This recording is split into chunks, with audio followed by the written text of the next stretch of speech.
Hello, hello. Thank you for tuning in today. I am super excited for today's chat. I am going to be going through one of my client case studies for this lesson today. So, we're going to be talking about how she had this holistic life transformation, not just her health, but also her life. I love being able to really connect these dots and show a real human case study.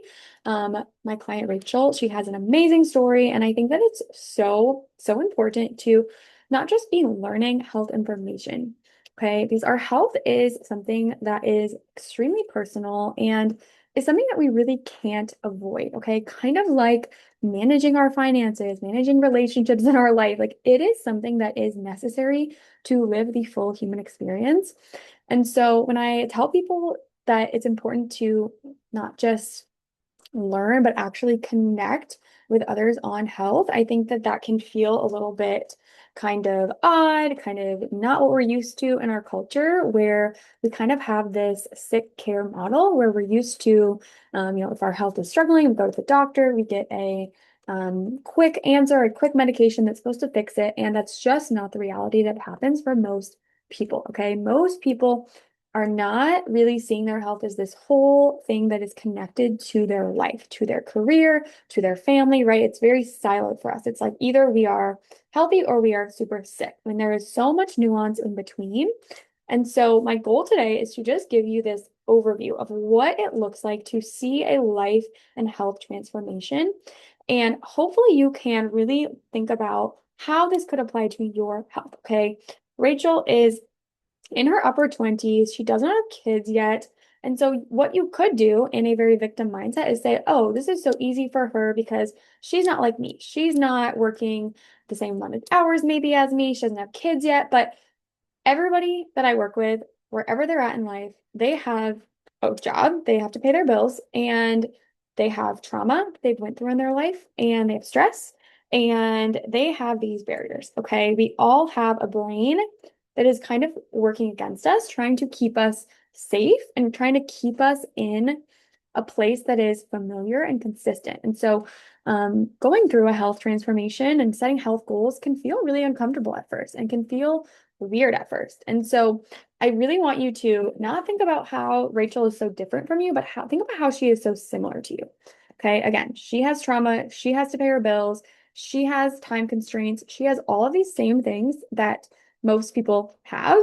And so, yeah, she was able to go through this journey. And so I wanted to empower you that you also can take steps today, tomorrow, in the next month to improve your health wherever you find yourself at in this case study. Okay. So, what I want to do to start with is to share just some of the key terms, some of the things that I talk about. You've probably heard me talk about in other lessons that you've listened to or podcasts you've listened to of mine, but we're going to do a quick recap of these if you are newer here. Okay. I also always think it's so important to hear things a few different times in different ways, in different situations to really allow them to sink in and for us to learn. So, as a holistic dietitian, a life coach, a mentor, I am always looking at what is under the surface of our symptoms and our problems. Okay. So, one of the frameworks that I always am using when I look at anyone's symptom, whether this is fatigue, weight gain, bloating, a chronic disease, is STAIN. Okay. So, this stands for stress, toxicity, adverse food reactions, infections, and nutritional imbalances.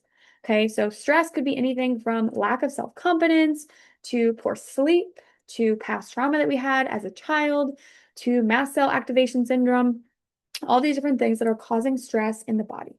Okay. Toxicity is usually things that we are putting into our body or things that have been in our environment that can be sort of out of our control. So something like alcohol, something like added sugars, medications, even, and sometimes these are totally necessary, but they can be an extra thing our liver has to process, detox.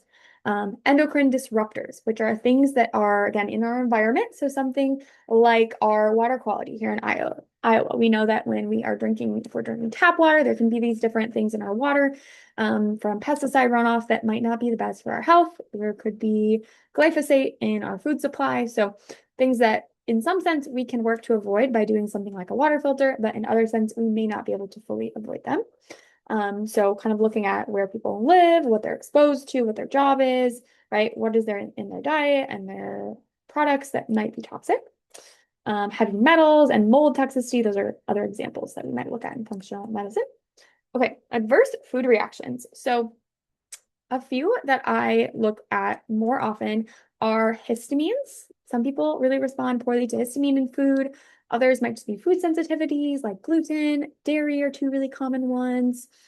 The next part of stain is infections. So oftentimes looking at a GI map is the best way for me to assess somebody's bacterial infections in their gut, which can oftentimes be related to stress and poor digestion. Sometimes we're born with these things. And then the last one is nutritional imbalances. So this is really where things like our hair mineral testing, our iron levels in our blood, our vitamin D levels in our blood, our B vitamin levels, and then even just like calorie intake, blood sugar control, all of these things that nutritionally with our food and supplements, we can impact in our body and can impact all of our different body systems, our gut, our liver, our brain. Okay, so we're always thinking about stain and how these things are impacting what's going on. And we're always also thinking about mindset. Okay. I do a lot of work with mindset, with spiritual health, as you guys know. And so one reminder for today, again, is that some of us are going to be born with circumstances that are harder than others potentially. But I do believe that, again, everybody has challenge, everybody has trauma, everybody has resistance in life.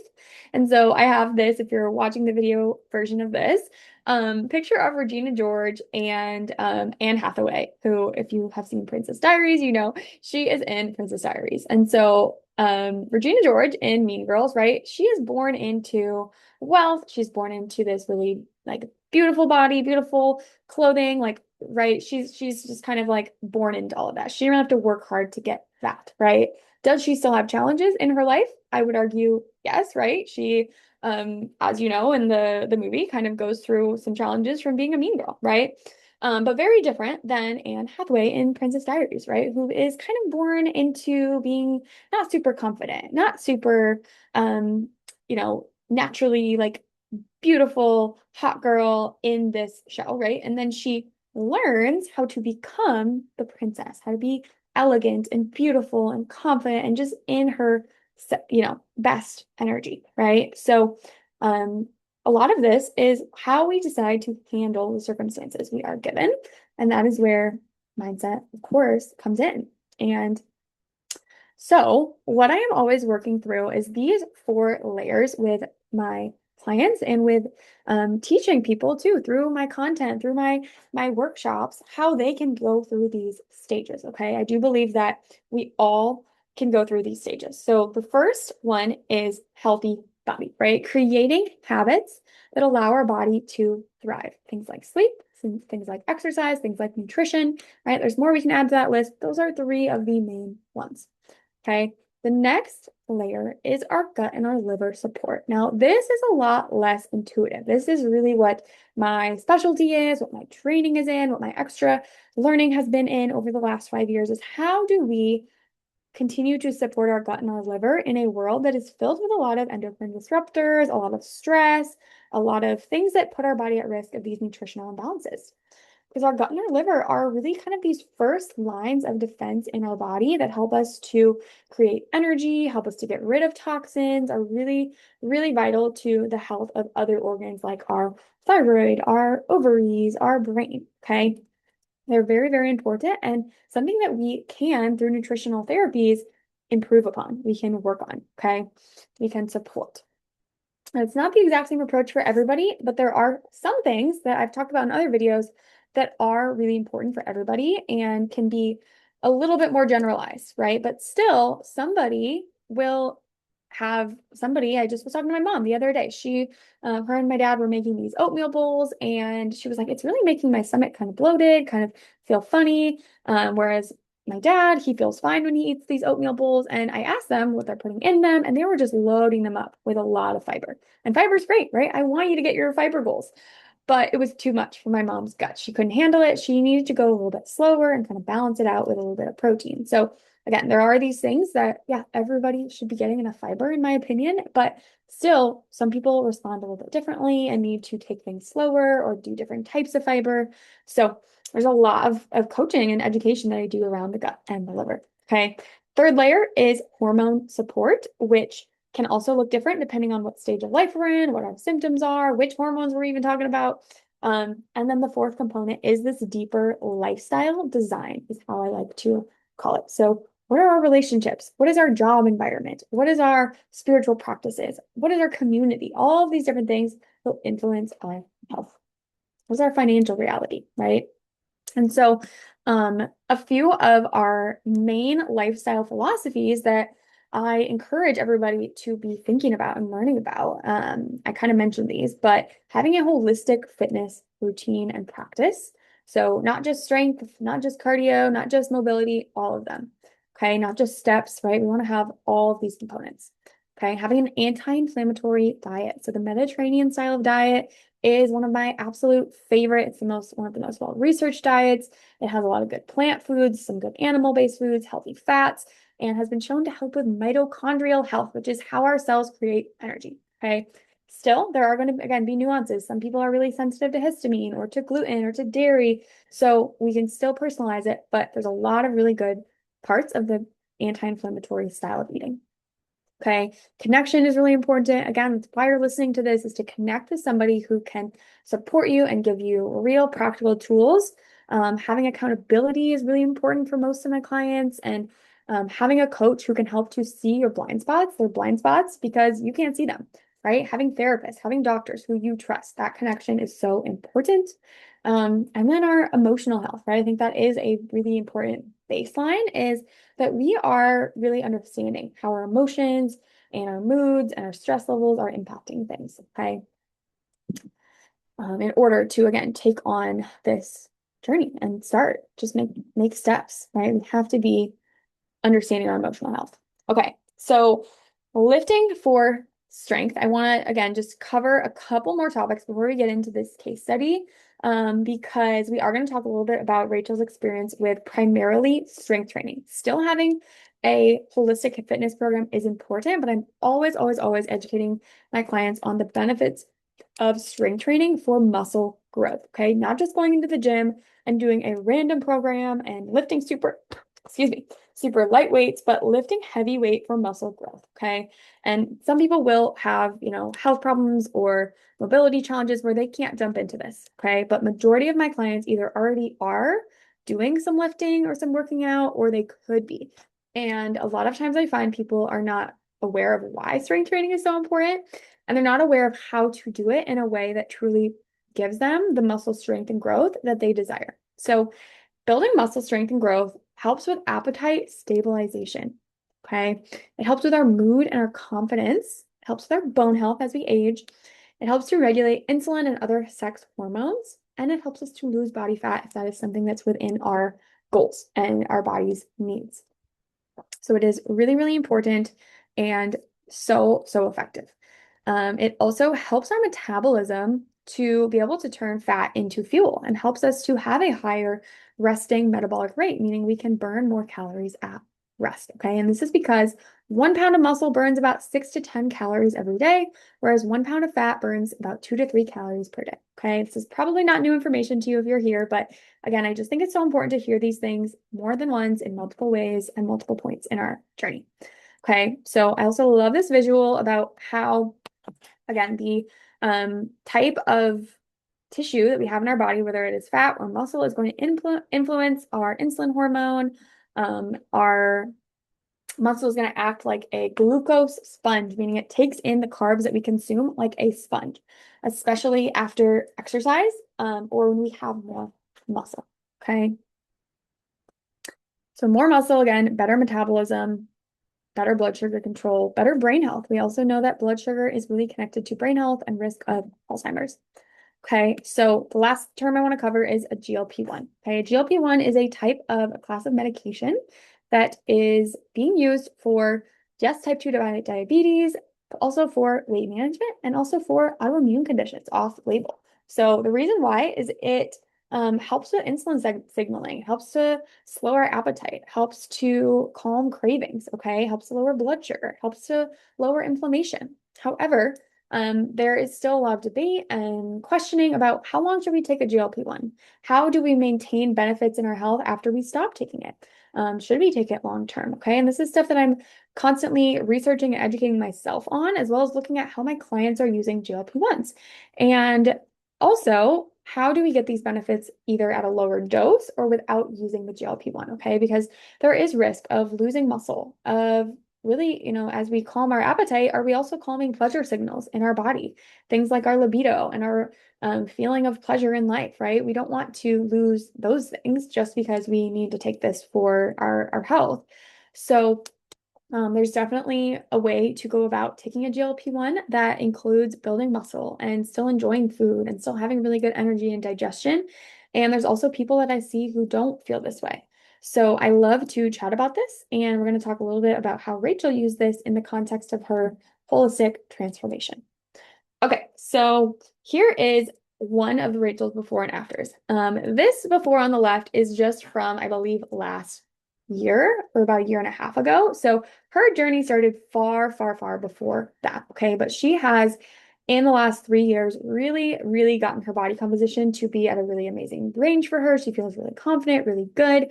But again, this work started even before that. Okay, I'm going to talk about kind of the phases of what she went through. And I was not coaching her throughout this entire journey, but through part of it. So, what she really started with was feeling like in her 20s, she was having a lot of bloating, um, oh, and this slide has a lot of typos on it, so I'm gonna not show that slide. But she was having a lot of bloating, a lot of fatigue. Her sleep just didn't feel like it was really very good, very deep sleep. She was really exhausted when she was waking up.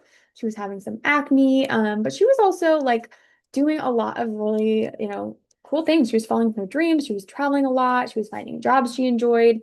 So she was still really content in some areas of her life, but she was just noticing these things that she wished she didn't have to deal with. And she went to her doctors, and they weren't really telling her how to manage these things and how to get rid of them because she wasn't to the point of having any diagnosis yet. She didn't have any severe conditions. She didn't need medicine, according to her doctors, for any of this, really.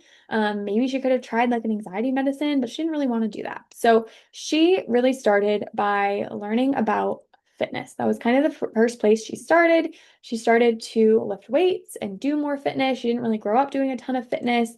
And she started to learn about nutrition. She started to just do kind of the basic tracking her food, tracking her macros and calories, and understanding how to stay consistent with those things.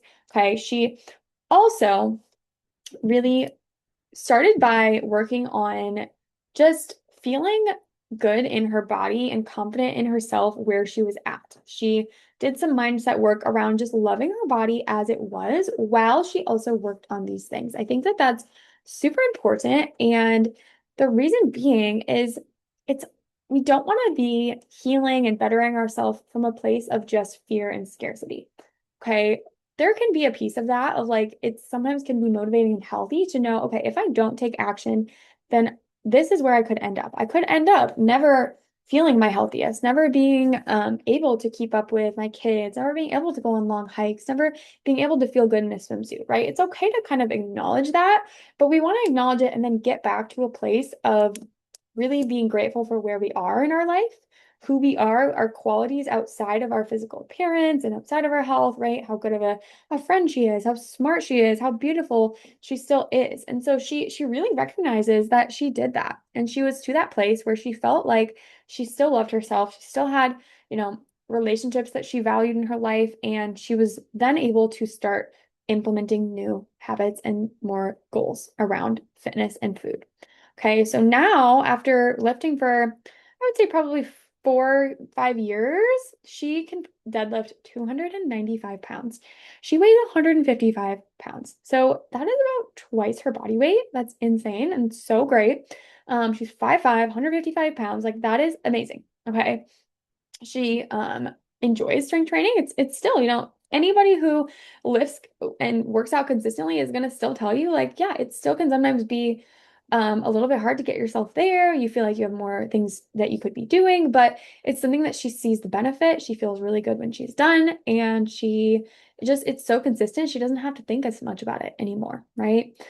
She's been tracking her macros consistently for a couple of years now, which really helped her to find this freedom from food. She has noted that a lot of times she will track her meals before she eats them. So she knows when she's starting to eat that meal, kind of what's already in it, what's going in, and she doesn't have to feel guilt about or just even confusion about, did I overeat? Did I undereat? Right? She has these consistent goals, and she doesn't always track every single meal if she's traveling or she's at a dinner party or a potluck. But for the most part, she tracks most of the meals that she eats. She's really got a system down for her cooking and her meal planning, and we've continued to kind of tweak it to get different nutrients she might have been missing, but that macronutrient tracking was so helpful for her.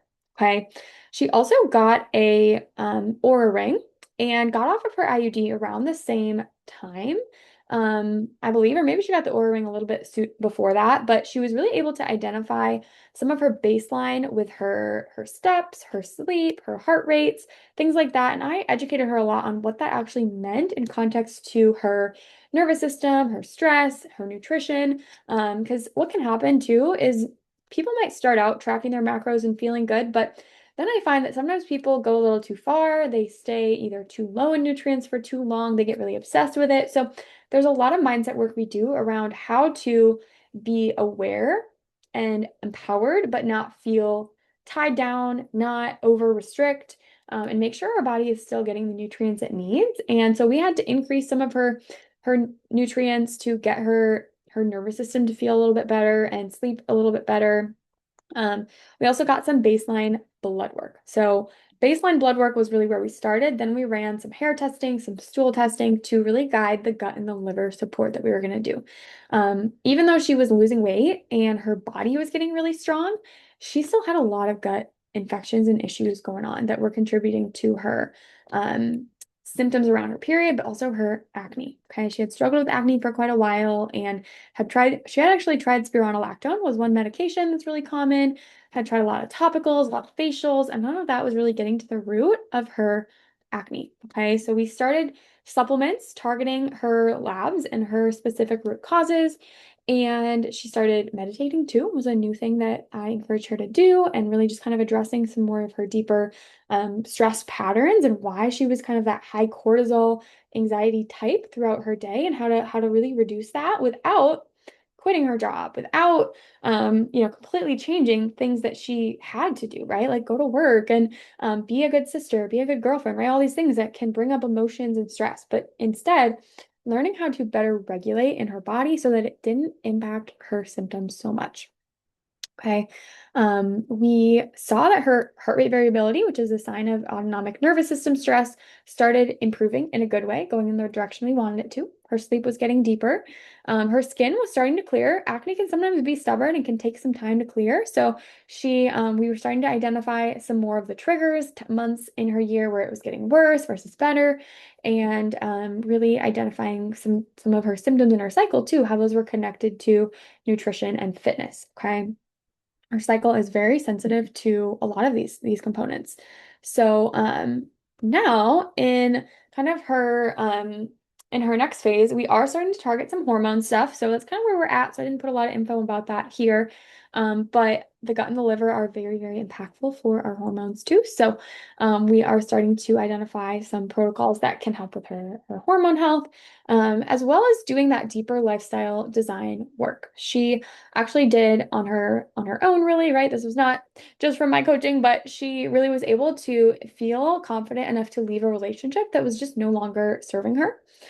She's starting to build her own personal brand, her personal business, do things that are really focused on her passions, and her purpose, and getting some new certifications and just doing some of these things outside of her work that she now has a little bit more space and energy for because her health is not draining a lot of that energy. Okay, so I just absolutely love Rachel's story, and I think that it is so inspiring to see how she really was able to go through these different phases and stay really on um, her own path and not get distracted, not give up, or even when things were taking maybe longer than she had hoped, she has sought out multiple support from me, also from a therapist, from others in the fitness field, and really taken this holistic approach. So I hope that today was a really great reminder that there is always deeper layers we can be looking to, we can be learning. There's always things that you probably have not yet tried that can improve your health and your life overall. I find a lot of people that come to me say, I've tried everything. And then I say, have you tried this? Have you tried this? And they're like, oh, I haven't. And so working with people who can be in your corner can be so transformational and helpful to know what next step to take. So if you're interested in chatting about your health, where you are at, I would love to connect through email, through my Instagram, set up a time to have your health audit and have that conversation. Thanks for tuning in today.